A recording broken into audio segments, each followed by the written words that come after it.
Hello there, my name is Peter and I welcome you to Visa Pathfinders. Every now and then, people including both foreigners and local British people are leaving the UK to settle permanently in other countries, and you are left to wonder maybe it is time to make that bold step too. In today's video, I will be discussing a good number of reasons why people jet out of the UK to settle permanently in another country. So, first of all, the United Kingdom is a great country to live in, but are there obvious reasons why they did? Absolutely. Yes. It won't take you too much time to discover how disgusted a lot of the local people in Britain feels about the last few decades. However, please bear in mind that each individuals have specific reasons depending on their personal circumstances that led them to make that decision, but this video obviously is not aimed to unravel why reasons out there, knowing fully well that a good number of our viewers are watching from outside of the UK, and more so, UK might be one of your desired destinations. If you are a foreigner considering moving to this country, some of the things that we are going to discuss today might want you to change your mind, but what I will say is that you should do your I'll research on some of the points about to be raised in this video. By the way, I have lived in the UK for 5 years now, and I enjoy this country for many reasons as well. Before we move on, I would really appreciate it if you subscribe to this channel and give this video a thumbs up. If you have already done so, thank you so much. So, for every reason that I found why people are leaving the UK, I'll give you my thoughts about that, because everything is not that straightforward. If you agree or disagree with me, please tell me in the comments section. Let's get started. 1. Economic factors. First on my list is the rising cost of living. To put it in perspectives, I made a video about the cost of living in the UK over 2 years ago, which you can check out, but trust me, some of those costs have risen exponentially, with some costs nearly doubled over the given period. So, now you see why a lot of people are trooping out for a better life elsewhere. With rising housing prices and rent, food and utilities, having a minimum salary in the UK cannot afford you anything close to a comfortable life. You will perpetually be at survival level, especially if you have children or others that depend on you. With this salary, you will struggle to rent a modest place, talk less of getting on the property ladder. A major driving force for this crisis is the fact that not enough houses are built either to buy or rent. Therefore, with rising demands and low supply, the result is hikes in house prices, especially after COVID. Please be aware that there are many places where there are enough houses and the price is affordable, but people simply don't want to live there. The price of groceries is also something of concern for low-income families these days. A good number of people who shop in premium shops like Waitrose now visit discounted shops more than ever. In fact, in the last 5 years or so, we have particularly seen food prices nearly doubled, no thanks to the inflation. Another one is the cost of heating during the winter month. There was a time when Martin Lewis of Money Saving Expert claimed that people have now had to choose between heating or eating. I remember paying about £60 for the same energy. I now pay close to £200 for during winter. The main challenge is that wages barely could match the rising cost of living in the UK, thereby making it a far desirable place to live in. Apart from that, all the services, like calling out a plumber or mechanic, are pretty expensive. 2. The UK tax system. The second crippling factor that affects everyone in the UK is the high tax system despite comparably low salaries. The minimum salary for adults over 21 years in the UK is £11.44 per hour, and if you work 8 hours a day, 5 days a week, your monthly salary will be £1,665 after tax. And if for some countries it looks like a lot, for the UK, it's nothing.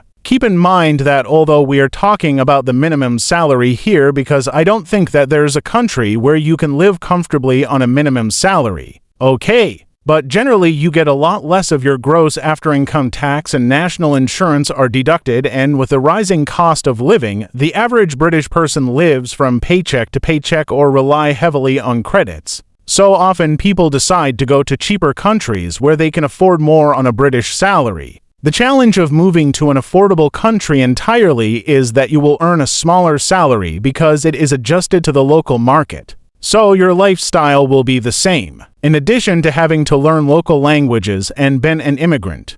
So, here is how the tax system in the UK works. Simply, as you can see, as taken from the government website, currently, the first £12,570 is not taxed, but anything above that up to £50,250 is taxed at 20%, and beyond that too, the government collect 40% of anything on top of the £50,250. That's a lot of money going back to the government, isn't it? Please bear in mind that the figure quoted here are a bit different in Scotland, so please visit the Scottish Government website for accurate information. For example, in England, if you earn £60,000 this year, the first £12,570 is not taxable. From £37,700 you will pay 20% tax, which is £7,540, and from the rest £9,730 you will pay 40% tax, which is £3,892. So at the end of your £60,000 you will get £48,568, and the tax that you paid is £11,430 a year. It sounds a lot, but not as bad as it could be. Yeah, but wait a minute, it's getting worse, because we haven't calculated the deduction to the national insurance number, and it is 8% from your income if you earn less than £50,270 a year, and 2% for everything on top of it. So let's adjust our earnings accordingly. 8% of £50,270 equals £4,021.60, and from the rest £9,730 we have to deduct 2%, which is £194.60. Together it is £4,216.20 a year. So from your salary of £60,000 a year you will only get £44,351.80, and the government will get £15,648.20. Holy moly, that's a lot. If you compared this to some states in the USA, this is a rip-off. Even Australia, with a very close tax system, still has some other ways of keeping more in your pocket than this. 3. The NHS. The next point is National Health Service. In the UK, the NHS is a national treasure, and therefore there is a great divide about how great the current model and financing is. However, the common denominator is that it's fantastic, as seeing a doctor and treatments are free and you only have to pay for prescriptions. The waiting period for seeing a doctor can be horrendous. I work in the NHS myself, and I know how much of investment goes into it daily. It is such an amazing system, but does the current model serve the population at the right level? I will leave that for you to answer. Many Brits hate their healthcare system while many admire it. Please, let me know in the comments section what you think. I know a lot of people who fly to another country for some health services not covered under the NHS because of cost or because of the poor waiting time. I will love to move to another point here. 4. Security and crime. Radis. Another tough topic is security and crime level. There is a growing concerns for the level of safety and crime level in the UK, and the people here are often complaining about it. This might be, according to the ONS, public perception of safety often does not align with the actual crime trends, influenced by media coverage and high-profile incidents. The data indicates a mixed picture for UK security and crime rates. While traditional crimes such as burglary and vehicle theft are on a downward trend, the rise in knife crime and cybercrime presents new challenges. Compared to others, the United Nations Office on Drugs and Crime's intentional homicide rate gives a figure based on deaths per year per 100,000 inhabitants. Of the 220 nations assessed back in 2016, Britain ranks 174th with a rate of 1.20 murders per 100,000 people. At the top of the list, El Salvador, with an incredible 80.8 for murders per 100k deaths. Central and South America, as well as nations from the Caribbean,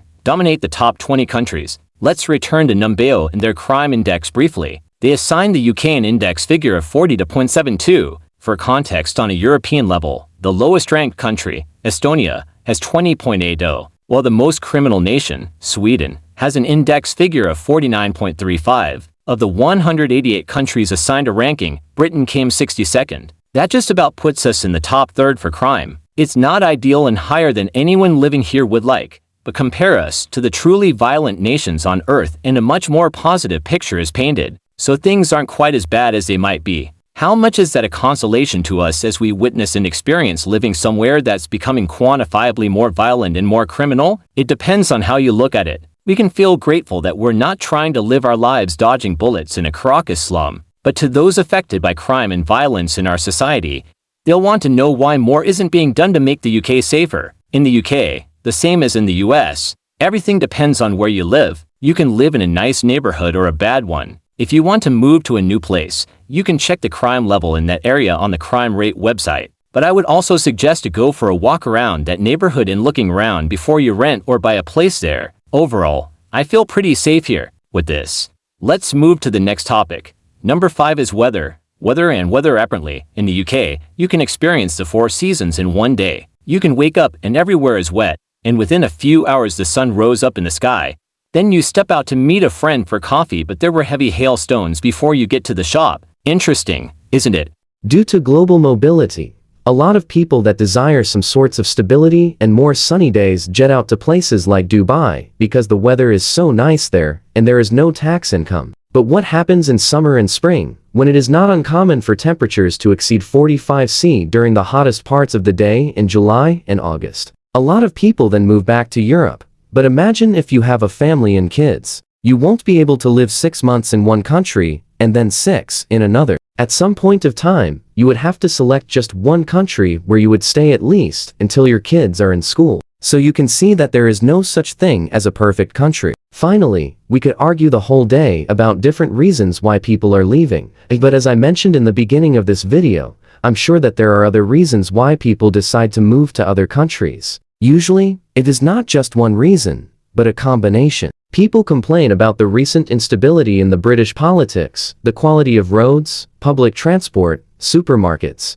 you name it. However, the problem is that no country is perfect. There will always be something that you don't like. If you know such a perfect country, please let us know in the comments. I think everyone would be interested. As for me, I chose to live in the UK, and I like it here. Of course, I can see some negative aspects, but also, I see positive things. Please share your opinion about the UK or where would you like to move. I think it would be really interesting to read. If you like this video, please give it a thumbs up and subscribe to my channel.